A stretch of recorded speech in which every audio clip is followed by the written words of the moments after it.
if you have chaos within a struggle of liberation, the international system responds by accepting the independence of those people in order to bring back stability. Chaos arises because a vacuum has been created. The established state is unable or unwilling to protect the people who are resisting. And the international system has to come in and recognize that state. It happened in Kosovo. The Ambazonian case is unique. No country has to be afraid that the recognition of our independence will create some domestic chaos in their own country. Our case is unique. The case of Kosovo was unique. Kosovo was an autonomous region within Greater Yugoslavia.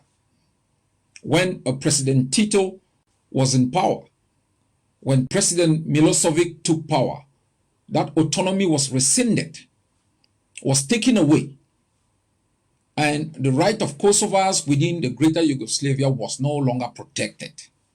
That's how they formed the UCHK and began to fight for their independence. Serbia, being unable to protect the Kosovars, necessitated the intervention of NATO for that protection, guaranteed a greater sense of autonomy and independence. Ambazonia is unique. It's unlike even Scotland. There is a union treaty more than 300 years old between Scotland and England.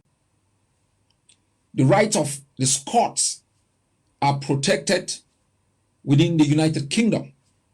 They have devolved powers in parliament and also in their own political institutions. And that's why a place like Scotland wouldn't simply move to declare independence. It has a constitutional procedure it can follow to acquire that independence. But it will lack international sympathy because the international community understands the rights of the Scots are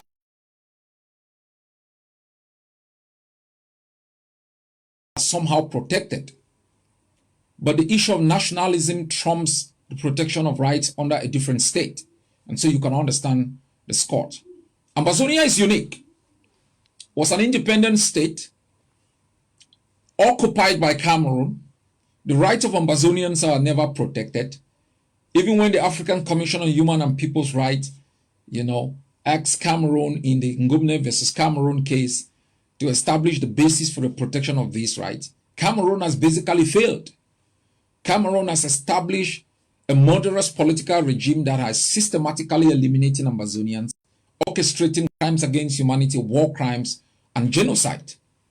It lays the perfect basis for countries to recognize the independence of Cameroon. So apart from the chaos being orchestrated by Cameroon to bring greater disrepute to our struggle, that chaos favors Ambazonians' right to independence. Cameroon is incapable, unwilling, to protect our people. And there is no other way than allowing us establishing a political system that does what a state is supposed to do. The uniqueness of our case in the fact that it's an aspect of occupation and not secession gives us the right under African Union Charter 20.1.3, the United Nations Charter, to resist Cameroon's occupation. So let this be very clear to Cameroon. You aren't doing yourself any good. You will be held responsible, like all butchers before Akayezu versus the ICTR became one of the first cases of the prosecution of genocide and conviction under international law in modern times. And you will be held responsible. All the butchers that have murdered people haven't gone scot-free. The Israelites are still searching for the butchers from Germany more than 50 years after the termination of World War II. And so, my people, you shouldn't be frightened. Cameroon is not doing itself any good. by burning down villages, creating chaos, thinking that it's going to push our people away from independence. There is nowhere our people are going to run into. You can't run into the arms of their killers. It's not a system like in the United Kingdom where the Scots can say you can move from Scotland into England, you can move into Wales or Northern Ireland. Our people have been disenfranchised, their dignity attacked, their essentiality as a people has been totally undermined. The second issue I like to address is what I spoke of during the Coalition for Dialogue invitation. I will come back to the Coalition for Dialogue issue.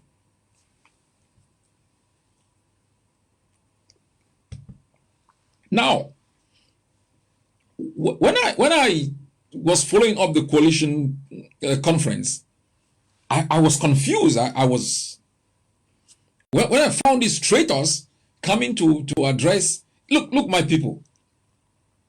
During World War II, the Brits had to choose between Chamberlain and Winston Churchill. During that same war, the French had to choose between De Gaulle and Pétain. We are the only ones who are hugging and embracing infiltrators. We are not talking about, people's opinion. We are talking about people like Munzu, who was the spokesman of the SCNC. We worked together, and because of an opportunity that was undersigned by Cameroon, he started speaking with a different tongue. Treachery. We are talking about John Frundi, who, was part of the foundation of the SDF, knowing clearly well that it was put in place to fight for the independence of Ambazonia, and whose activities has resulted in the death of thousands of people. And even if he is against independence, at least he would act like a father who has overseen resistance, like a mother hen, protect the chicks. But he's going out there like an angry old man who feels like his days of glory has been snapped away from him. And so he can throw Ambazonia under the bus. And this is unacceptable, to continuously give a platform to these, traitors. Is bewildering. But let me say this, and some of them call themselves federalists. They call themselves federalists. I explained something the other day, and I'll try to be brief. In 1789, you had the French Revolution. At the French Revolution, the Declaration of the Rights of Man, fraternity, equality, and liberty. These three concepts are critical in why the notion of federalism does not exist in Francophone states. And it's important for us to understand. Somebody asked me once, that was Mr. Atam Milan. He asked me about the position of the French. And I said the French would be happy for us to go. They will be very happy for us to go than to accept any form of federal system that will undermine Francophone culture and undermine France's control of the Central African sub-region. After all, the French have made more investment in Nigeria and South Africa than in all Francophone countries. So, but let me take you back to some basic history so you can understand why it is so difficult for Cameroon to decentralize. It's not because they hate it, or they don't like it, or no, it's impossible. First thing you have to know, Cameroon does not control its sovereignty. And so to anytime decide on sharing that sovereignty with Ambazonia, he's going to bring it into conflict with France. But the concept of l'égalité, la fraternité, and la liberté that came into being during the French Revolution of 1789, I think it ended 10 years later, was the fact that all French are equals. They are equal. That is the basis of the existence of the state of France. In 1946, how the Constitution of the Fourth Republic. The French Constitution of 1946 gave more powers to the French Parliament than to the French executive branch. And chaos, because it was difficult for the executive branch to act on issues. It was constantly being held back by the legislature. It was almost like, you know, a parliamentary system. 10 years later, Mr. Charles de Gaulle fought extremely very hard to change that equation, and power moved from the legislature to the executive. That's the French Fifth Republic. That is the basis of the existence of modern day France. The constitution of all Francophone African countries is drafted in total reflection of the constitution of the Fifth French Republic. Strong presidency, strong executive branch that oversees the concept of l'égalité, fraternité, and la liberté. The French never factored in the existence of little pockets of minorities, either based on religion, gender, or race. They never factored these things. They believed if you live in France, you will have equal opportunity and you will thrive. They've never thought that there are specific identities, there are specific issues that need the protection of the French Constitution. So the French Constitution, that is the basis of the existence of all Francophone states, does not guarantee the protection of minorities, either based on gender, based on race, based on religion. That is why you found the French had to ban the Muslim veil, and they've been so hard on the issue of even the Jews using signals in public spaces. That is why, even though you have the French newspaper, I think I've forgotten the name, what is L'Hebdo, whose editorial board was massacred by fundamentalists. The French have still been very, very clear in the protection of their liberty to publish, you know, cartoons of the Prophet Muhammad. As I said the other day, the International Covenant on Civil and Political Rights, in its Article 27, protects the rights of minorities. Every country that ratifies that treaty accepts to protect minorities.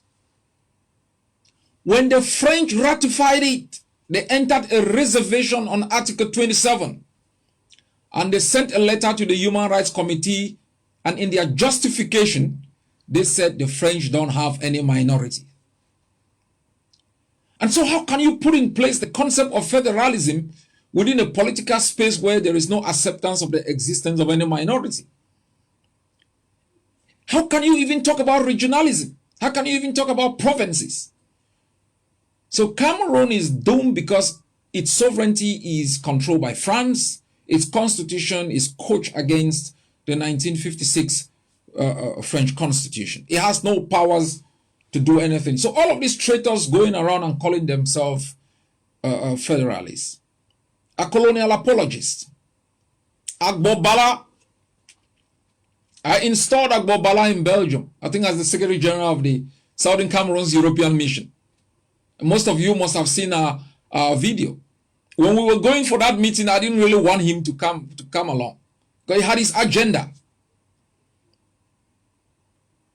These are people who simply think, you know, you can play with the lives of people in the name of your own subjective public opinion.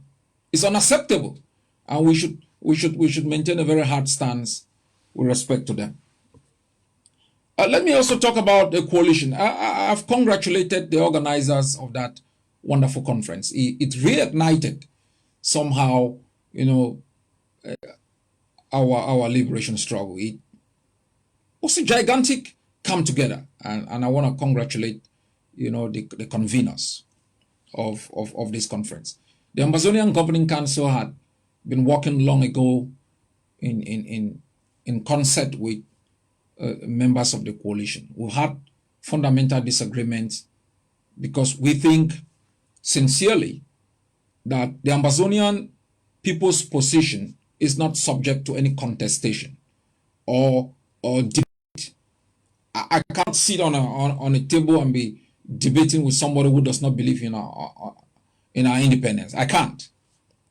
We can't simply be rewriting the story of our struggle every time a new generation comes. They start asking questions about the legality of our case, the historical validity of our case. It doesn't work this way.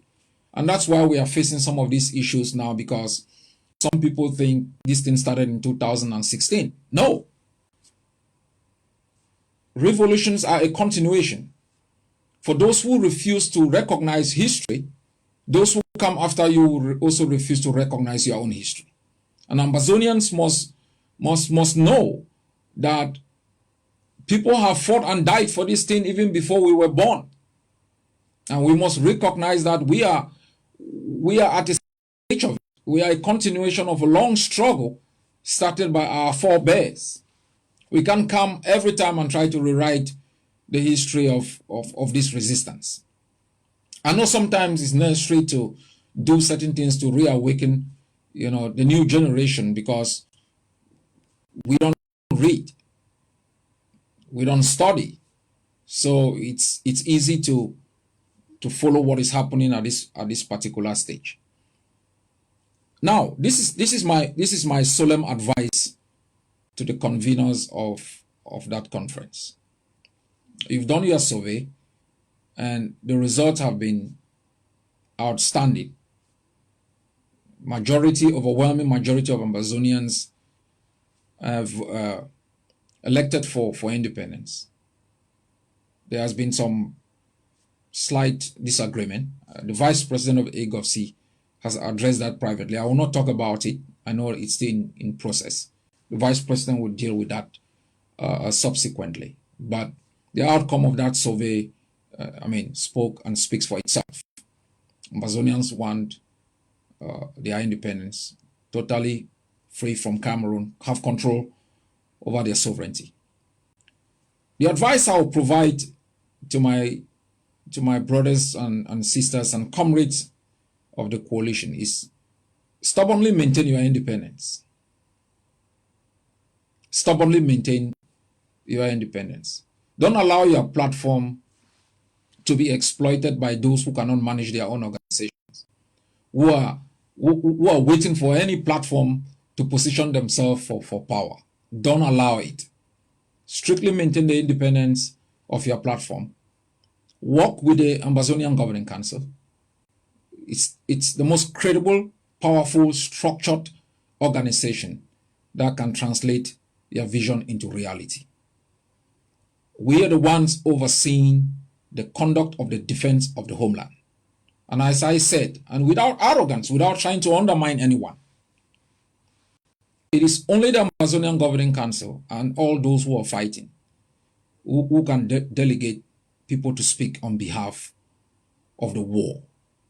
It is a fact. It's not trying to undermine anyone. But we think, as I said, that the coalition platform is a well-resourced platform which we can benefit. We can work together to make sure that the resources provided by the coalition in terms of human resource and otherwise can be brought to help the team that has been put in place. I know when I said that I have put a team, I know people said, oh, why did I say I? Ambazonians, you have to know that these things we always talk about as a matter of platitude. I know it sounds good, but we must put everything in context. As president of the Ambazonian Governing Council, I have the authority under the charter to establish such groups. And that's exactly how I said it. I know when things are good, you want the we. If they say AYABA has gone to London to sell oil, it's AYABA. You cannot say we went to London. So I understand that. But it's us. As I've always said, it's us Ambazonians.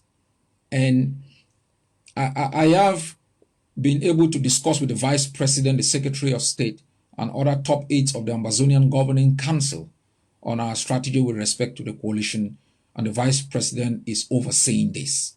We will do this in good faith, but we will not allow the recreation or enactment of any other SCACOF or SCLC. We will not be part of it. I have read somewhere people saying you want to establish a leaders. There are no leaders there. The danger of this war is for anybody to use Facebook and to make themselves leaders. No. We should stop this. There are stakeholders. There are people who are powerful voices in our war of independence, who are not leaders of organization. But not because anyone can hold a Zoom meeting, can hold a Skype meeting, can speak on Facebook, they become a leader. And we are constantly going around trying to bring them together. We must recognize the leaders of this effort. We should not be politicizing this liberation struggle. And as I have said, and I will hope the coalition will take this advice seriously. I see a lot of vultures jumping on your platform, hoping they can pick up money, hoping they can get your support, as though we are kind of a CPDM kind of endorsement procedure. They will not take you anywhere. It's dead on arrival. The Ambazonian Governing Council is the only movement with whom you can work and receive credibility. There are other leaders that have credibility that I think you should work with, but avoid these vultures who are running around asking you to elect leaders or to create whatsoever. Maintain your independence as a resource pool and use that resource pool to provide advice and all forms of support to the political leadership that is overseeing the war of liberation.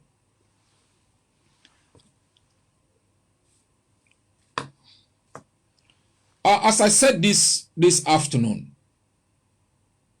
we cannot allow Cameroon or activities on the ground to dictate the way we function on a daily basis.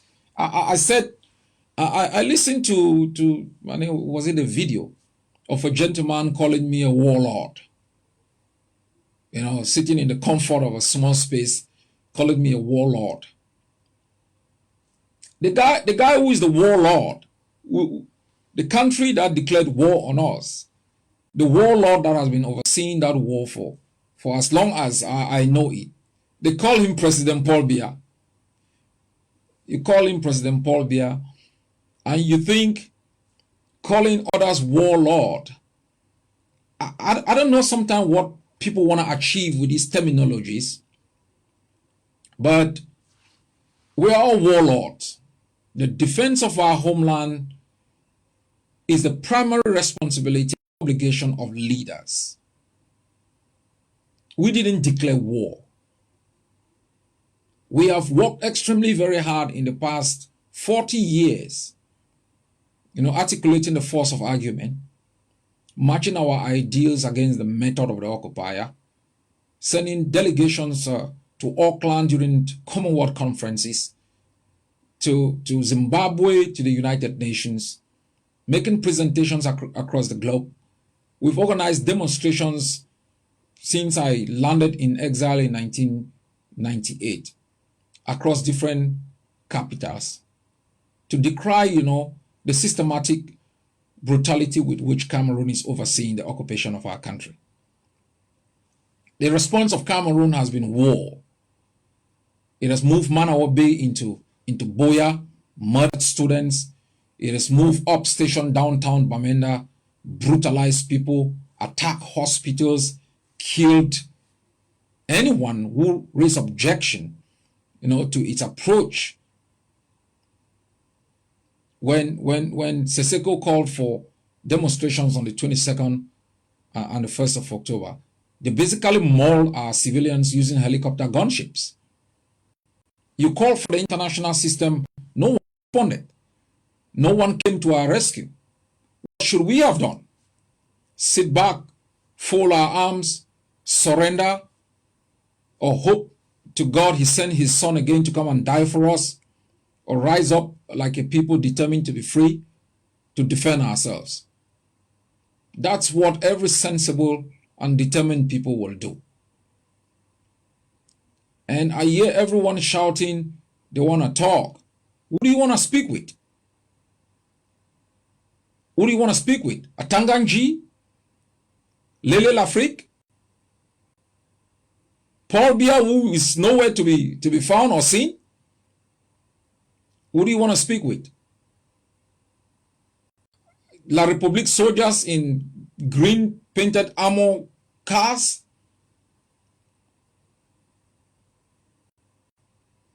Cameroon is not willing to talk. When the Tassans went to talk, they kidnapped some of them. When the Balas who were asking for Ambazonian to adjust into the colonial system, they were put in jail. Frundi himself, winning an election, kept in house arrest.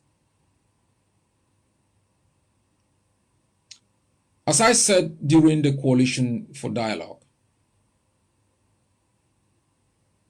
the only way we can make an impact when Cameroon is ready to talk is when we have the credibility in our ability to defend ourselves on the ground.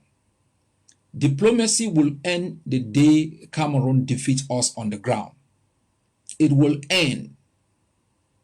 It ended for the Tamils in Sri Lanka. Tamil leaders even asked the Sri Lankan government to hold on with their assault on their last outpost for the Norwegians to engage in discussions. The government of the Sinhalese rejected it and pursued its military objective to its logical conclusion and defeated the Tamils. We aren't calling for our people to defend and arm themselves because we want war. We are doing so because we want to stay alive. We are doing so because we understand the method of the occupier. We are doing so because we have a strategic understanding of the way the international system functions. The talk about diplomacy goes hand in hand with the right to self-defense. If you want to be a tough diplomat, you must have a bargaining power. And the bargaining power is deduced from the strength of your forces.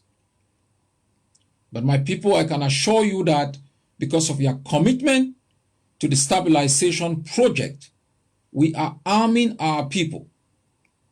We are arming our forces. It's not a joke. We are not going to postpone this war of independence. We are not going to bequeath to the next generation an incomplete project. We will end Cameroon's occupation of our country and bequeath to the next generation a free homeland to develop. It's our responsibility. It has been moved from the Endeles, the Fonchas, the Munas, and the others to the John Frundis, who was moved to the Barrister Kontang Elat, moved to the Ambassador Forsong, moved to Chief Ayamba, moved to the Armed Force, moved to the Akwangas. It's been moved. We can't be acting like babies. We can't simply be ponchos piloting every day. We are treating a war of independence as though it's a political jamboree. This is serious stuff. And we should be committed. It's a matter of obligation. It's not how you feel. It's not you have a good day. In the past 72 hours, I've been shut off, any method of communication. I have been struggling to communicate with the megaphone for close to 32 years. There is no week or day I've taken off. Non-stop. Losing my hair. I think we have to get this thing done. If you feel tired, step out of the line, queue up behind, catch up pace. But We are not going to get up one day and because a few people are feeling bad about this, and then we simply have to wait or call Yaoundé and say, hey, we're tired today. Can you stop your military from attacking Pinyin? We will be back next week. It doesn't work that way. You can't get people's kids in the bushes for 4 years and you want to be out here with a megaphone shouting every day, you know, dialogue. Cameroon should be the one begging. All liberation struggles have been like this. The occupier begs to talk. The oppressed defy the logic of their occupation and make them to succumb. No traitor, no infiltrator is going to stop our march forward. And I have said, we launched the stabilization fund. I ask each and every one of you, wherever you are, my people, to commit. I know it's tough. I know you may be angry. I know you feel sometimes frustrated. This is how the journey is. I ask you to commit. I know I spoke to some comrades the other day and they were worried. They say they are worried. Yeah, we're getting the ADF too powerful and we're going to take everything. I have made a commitment to all of you. There are 3 stages, 3 phases in our war of liberation. The liberation phase, the transition phase, and the governance phase. We are the tail end of the liberation phase. The transition phase has an intersection with the liberation phase. And that comes during the period of negotiation. So when Cameroon finally commits, I'm not talking about, you know, cosmetic commitment. I'm talking about tangible commitment. The liberation phase will intersect with the transition phase. During the period of transition, all of us will sit down and establish a transitional authority that will begin to work on draft constitutions that have been put in place by groups. It's going to develop, you know, our electoral system, the kind of political structure that we're going to have. It's going to be discussing with international partners on how to move our IDPs. It will do a lot. And transfer power after a free and fair election during the phase of their government.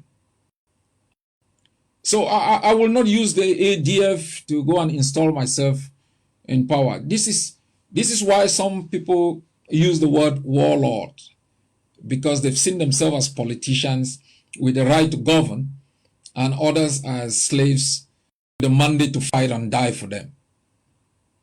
No one will use the military to install themselves in power. We will move from the liberation phase, establish a credible transitional authority that would win the support and respect of the international system, the support of our people. It will establish the basis of the period of governance. Remember, everything I say, everything I promise, you know, before I say it, you know, we've already started working on it. And I ask each and every one of you to trust my every word. Let all of us focus in this period of liberation. Provide us with your support. Have a laser focus on defending the homeland. Forget the politics. Don't be excited if they call a conference, oh, this is the new girlfriend. Stop acting like a prostitute. You know, you find something new coming, you're running, you're forgetting about the wife you have at home. You can't be free with that kind of mentality. When the coalition came in, you start getting motions of support. People are panicking. My people, Cameroon destroyed us. We have a order. We have a lot to do to regain our self-esteem, our integrity, our stamina, our nationalism. We cannot allow ourselves to be dribbled by match balls, by amateurs. We are champions. In less than 4 years, we undermined political control of Amazonia. We undermined their economic exploitation strategy. We humbled Cameroon and made them to eat humble pie. We took negotiation from domestic dialogue to the international system. We are champions. And going forward, there are a couple of things we need to do. And I want to congratulate the Ambazonian Governing Council for establishing a media house. And as I have said, and I said repeatedly, use it dutifully, use it for the people, to defend the war of independence, to defend our nationalism, to protect Ambazonia, to undermine Cameroon's narrative, to showcase to the international system why the recognition of Ambazonia is going to create a kind of stability that would make sure international trade, international commerce goes smoothly and the protection of human dignity is guaranteed. So we have to strengthen our communication to expose the regime. We have to speak again like years ago, collectively for Ambazonia and against Cameroon. So we have to retool our communication strategy to make sure the world begins to not see us simply as victims, but see us as potential governors of our country with the ability to understand the way governance takes place, our resources, how we're going to use them, how we're going to harness the power of sunlight, our rich soil to make sure we develop our economy. So that's one strategy. We must be laser focused on it. We must expose the infiltrators. We must expose the enablers. We must identify and shame them. The next strategy is the defense. That is the core strategy. The defense of the homeland. They cannot defeat us. They have been recruiting vigilantes to help them out. They have been recruiting proxy forces. We have a sophisticated network of intelligence operatives, and we will identify you and take you and decommission you. Our right to survive, our right to life, to dignity, to the protection of our territorial integrity is our primary obligation. And you can't leave these children running around still 3.5 years with 10 guns. You can buy an AK with $1,000 that you commit. It wouldn't change your life in a negative way. If you commit $1,000, you committing to the security of your country. You're committing to the protection of civilians. You're committing to making sure that those whoever will go for negotiation will negotiate from a position of strength.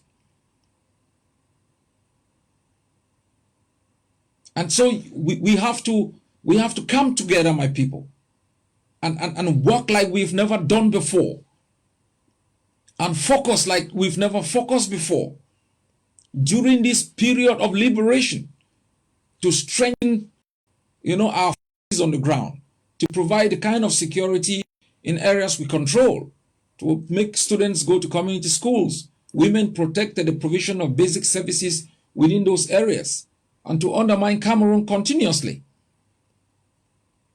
That is critical. As we move across this phase, we will get big conferences when certainty will be written on the faces of everyone. It will be spoken from your tongue.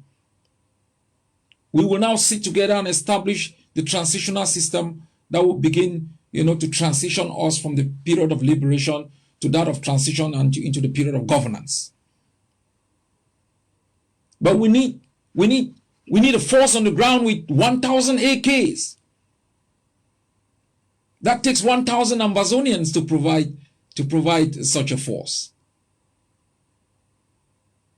And to cut short the suffering. Those who calling for the end of the war must know the path to the end of the war goes through Boya, through the arming of our people. It is not an Ambazonian concept. In most wars with imbalance in power, with the butchery of civilians, the international system has armed the weaker side to create a balance in power and to ensure the protection of civilians. You can't be on social media every day crying like babies. Protect your women. Protect your children. Rise up like battered people. A people whose back is already on the ground and fear no fall. I ask you to rededicate. I ask Ambazonians on the ground to understand that the South Africans went through this. They retransferred for 27 years. Mandela was in jail for 27 years. He never gave up. He never blinked. The South Africans blinked first.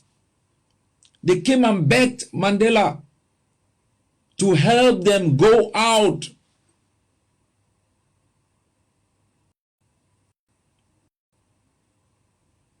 You have won. You must know how to secure your victory. Stop the politics. Stop trying to act like you are within the system of Cameroon, positioning yourself. What we are trying to offer is a free homeland where everyone will have an opportunity. Those of you out here, you know how much you earn. You earn 3 times more than a minister in La Republique. So why are you concerned with governance? The private sector will be an engine of growth and opportunity. Think about being an entrepreneur and an investor. What about envying Dangote? What about envying the person who created Apple? What about Steve Jobs? What about Zuckerberg? Why are you concerned with decadent political figures who destroyed our continent? Why are you concerned with the politics, the belly politics that has destroyed countless generations? Period for my contribution towards the liberation of my country. I don't want to be remembered 10 years from now being a minister, being a governor. What the hell is that? We have a responsibility. There is no blinking. We can stop this war. Only Yaoundé can quit. No one has the power to stop it. Except Yaoundé withdraws. So if you are instrumentalized by Yaoundé to march, if you are a soldier going and playing politics with Yaoundé, you can't stop us. We are determined to be free, to end Cameroon's presence in our country. They have to go. That's to peace. It goes through justice. We are reinventing the wheel. We aren't contesting the territorial space of Cameroon. We aren't asking for a piece of their land. So what do you want to negotiate about? They should get the hell out of homeland. Let the IDPs go home. Let our mothers have peace. Go back to school. That's why General Ivo died. That's why Sisiko is in jail. That's why Bengi is locked up there. That's why Numvi is in Bamenda for the past 7 years. That's why Tatingu, that's why Nelson, that's why all the others, Fred and the others, are in jail, the Triggers and the others. What the hell do you think? That you're going to open the prison walls and bring back Ambazonians into the same prison? Hell no. We will battle block by block, rooftop by rooftop, gutter hole by gutter hole, inch by inch. We will arm our people until the sun permanently shines over our country. The duty of this generation, I understand, is difficult. Was never meant to be easy. In times like the present, the people make a choice between Winston Churchill, who called on his people in times of dire strait not to give up, to fight in the high seas, to fight on land, and to battle the Germans wherever they may show their head, or to surrender and beg like Ambazonian, hoping that the wickedness of men like Hitler will sometimes give way for freedom. In times like the present, the people think like George Washington, who outnumbered or gone, never gave up. In times like the present, you think about how the Rwandans did it.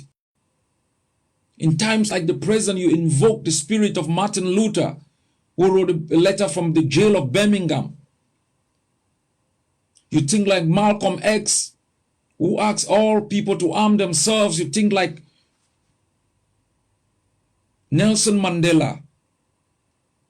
In times like the present, you are not selfish. Freedom is a universal currency. It's an ideal that defies the logic of time and space. And for us, it's so precious because we don't have anywhere to go. We've begged to be slaves under Cameroon. They've denied us the right to even live within our own land. We've asked to share our bounties with them. They've stolen all of our wealth and kept us in abject poverty. We've asked simply to have an educational system beholding of who we are. In the language we understand, they denied us. We ask for a legal system that presumes us not guilty until the court of law makes sure that happens. You find men in legal tradition parading the streets of Yaoundé, trying to beg for a living under a parochial system that we fed them more than 50 years ago. Where is the spirit of Kuva Lekenye, the Endeles, the Fonchas, brave men who stood up in times when there was no social media to be able to offer them some level of communication? I am asking you, I am not asking you to go to Mars. I'm not asking you to go to the moon. I'm not asking you to donate your kidney. I'm asking you to be firm, to reject any revisionism, to reject the call for surrender, to reject the manipulation of the international system, and be firm on your right to be free in the land of your birth, and yell at the top of your voice for Cameroon to get the hell out of your land. Or you fight your death to make sure that our flag is going to rise up in places liberated, that you can sing your own anthem. We will build a better country, the shining stars on the hills that will make every other African country be proud. All generations after us will speak of our bravery, our tenacity, our no blinking character. Think about this legacy. Forget the moment of your convenience. Stand for something greater than your own life, an ideal that's far bigger than who you are, our generation. Not Cameroon, my people. Not a country you fed, provided asylum for its people to occupy you and treat you like a captured people. Not Cameroon, and not this generation of the bravest and finest men and women who've marched across the streets of Europe, the United States, and all around the world to rewrite the history and story of once a brave people who were free and established the first democratic government in the continent of Africa. Let's strive for the moon. If it is too near, let's go to the stars. That's where Ambazonia belongs. God bless you all. God bless Ambazonia.